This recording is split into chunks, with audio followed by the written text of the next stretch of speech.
In this video, I'm going to show you 5 tools every plumber should own. All of these tools picks are personal preference, and I picked these items because I use them on the daily as a service plumber. And I believe having these tools readily available makes your job 10 times easier when you're in the field. There's been countless times when I'm working and I just need that one tool to get me out of a pinch, and these will do that trick. Now, this first tool isn't necessarily a tool, but it will save your ass in a situation that you do not want to be in. A lot of people duct tape their glue and primer together, which is very common, but I like to think that's old school. If you go to Harbor Freight, you can get yourself a plastic ammo case for less than $10, and it perfectly fits your glue and primer. I don't know about you guys, but my worst fear as a plumber is spilling that purple primer everywhere, and it will happen on the job. This case allows you to secure your glue and primer to minimize the possibility of spilling that primer everywhere. Now, for our next tool, I have personally used this so many times, and it has saved me an enormous amount of time. I like to call it the inside pipe cutter. A lot of companies make it. My favorite one is from Rigid because it has this impact adapter that can just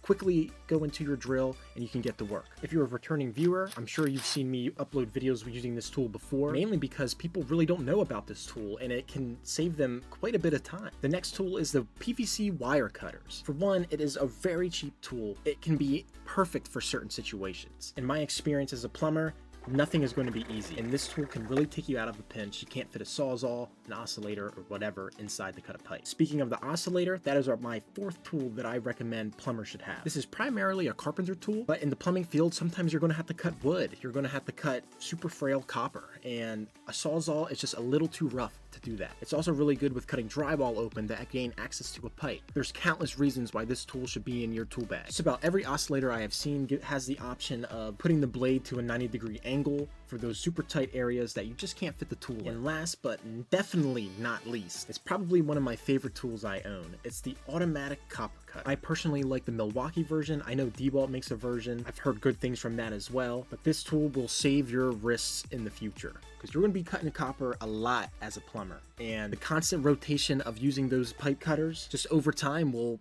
deteriorate your wrists and can maybe cause some problems in the long run. Sooner or later, there's going to be a job where you have to cut probably over 100 times on a copper pipe, and that's the last thing your wrists want to do. Not only does it make the pipe cut very quickly and efficiently, but it also has a nice clean cut that you can connect to. So this tool can really save you, and I highly recommend it. I hope you like watching the video, and I hope that my recommendations can save you in the long run. I'm going to have all of these tools on my Amazon storefront in the description if you're interested in any of them. Thank you very much for watching, and I know damn well you do not own a plastic ammo case.